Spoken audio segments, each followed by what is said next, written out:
Welcome, folks. We're going live here on a Tuesday morning, 11 a.m. We're a little bit early. I got a speaking engagement at 11:30. I got to run to, but thanks for tuning in. Last week, we kind of followed up on our whole participation trophy idea. I hope we stirred the pot a little and got some of you thinking about really our participation trophies that bad. Again, let me leave you with this sentence. When it comes to trophies, it's not the placement of the trophy that's dangerous. It's the pedestal we put it on that makes it dangerous. And then one of the comments from last week, and I get this comment a lot. We see it in articles. We hear coaches talk about it. We hear parents talk about it. And the comment is this: we have to let our kids fail. We got to teach our kids to fail. We got to let them fail. I'm going to call a timeout. I'm a big believer in calling a timeout. I got several friends that are basketball coaches. In wrestling, we don't get to call timeouts. That's why I think it's the toughest sport there is. You just got to manage it. But in basketball, here's what happens when things spin out of control. You call a timeout. You try to regroup, get your team together, maybe break the momentum. So I'm going to call a timeout when it comes to this whole idea of we got to teach our kids to fail. As a parent, I want to tell you that my goal is to teach my kids not to fail. I don't want them to fail in their future marriage. I don't want them to fail out of school. I don't really want them to fail in sports. I know it's inevitable. At some point, they're going to experience some type of that. But I believe instead of using the word failure, and I think most people mean this, but we just use the wrong terminology. Instead of wanting and teaching our kids to fail, I think we have to allow them to struggle.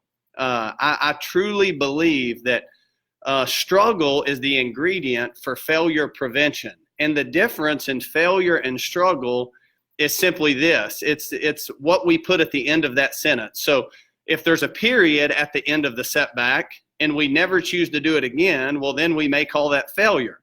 But if there's a comma or a semicolon or a colon or anything that allows that to continue, then I think it's just a struggle and we're trying to work our way through it. A lot of people will say this about Babe Ruth and guys who have done some unbelievable things. They'll say, well, Babe Ruth failed more than he succeeded. No, Babe Ruth struggled. It would have only been failure if Babe Ruth would have struck out and then he walks away from baseball saying, well, I'm just not any good at this. I stink. I'll never be able to do it. No, the beauty of what Babe Ruth did is he continued to get up to bat. He struggled at times. And he missed some pitches and he probably struck out, but it wasn't a failure because he was always willing to get back up and to try it again. So as we talk about this whole idea of struggle, there's a lot of angles to come at this. Here's what I believe. As parents, coaches, leaders, we don't even have to create the struggle. Struggle is inevitable. Life is going to throw struggle at us. The Bible even says this: the rains are going to fall, the floods are going to come, and the winds are going to blow.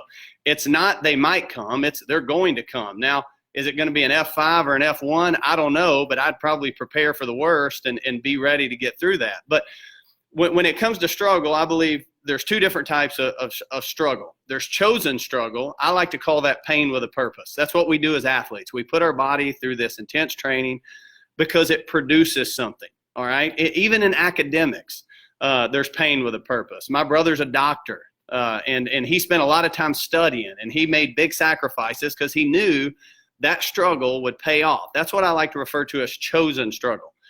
The other type of struggle is unchosen struggle. Those are the things that life throws at us that we don't want. We hope they never happen again, but sometimes they do occur. And they teach us something, though. Even in the midst of those things, they teach us something. So struggle is inevitable, chosen struggle, unchosen struggle. But I also think there's another category. So a lot of times I hear parents, when we deal with this idea of sport and this idolization of sport, and we think sport's going to teach our kids all these different things, which obviously it's not, because we're seeing the product at the end of the road after 17, 18 years of sport. There's two types of struggle when it comes to sport, all right, or life. It's organic struggle, and then it's supplemental struggle. Now, I was an exercise science major. That's fancy for PE. But one of the things we know in life and in nutrition is that you can't live on supplements. You can't live on supplements alone. You have to eat real food. Supplements are good, but they can't be the substance of what you do. So here's what we do. Supplements are an add-on to the things we're already doing that we have to do in order to mature, grow, and succeed. So in the sports world, same is true. I would consider sport and academic what I call a supplemental struggle. It's an add-on. I know plenty of successful business people that don't have a college degree. Now, I'm a fan of education. I think you should get as much education as you can, but I know a lot of people that are successful that don't have a college degree. I also know a lot of people that are successful that didn't participate in athletics at a very high level. So sport and academics and things like that, they're what I call supplemental struggle. They alone cannot be the thing that you focus on when it comes to raising a mature young person that can walk on their own on two feet. So I like to refer to the other as organic struggle.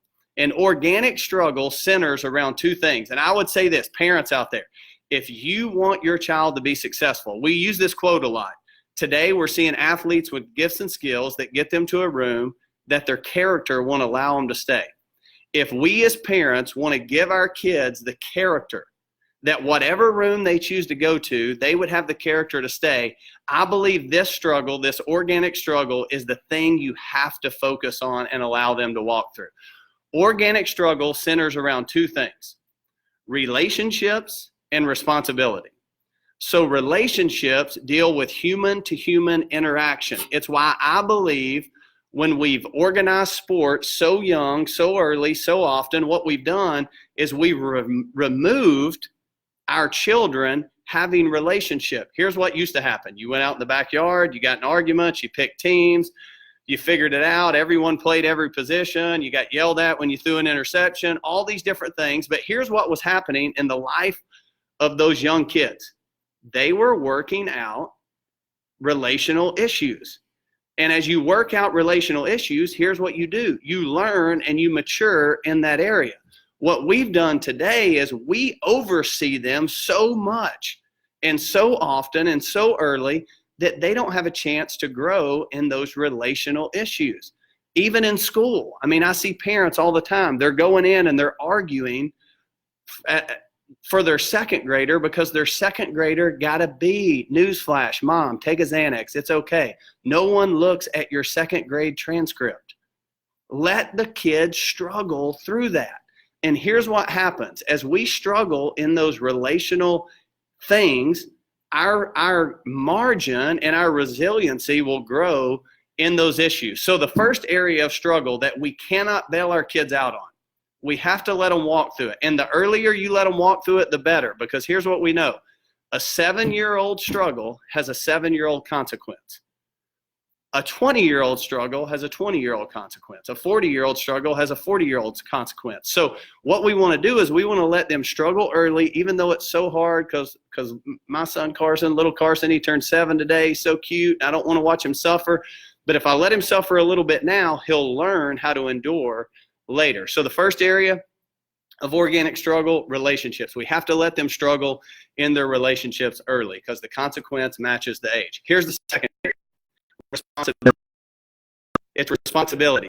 We have to allow them to struggle when it comes to responsibility, because in responsibility, they're going to learn how to do things. If I could say as a Division I coach, if there's one thing that separates the good from the great, it's their ability to do the things they're supposed to do. It's their ability to show up every day.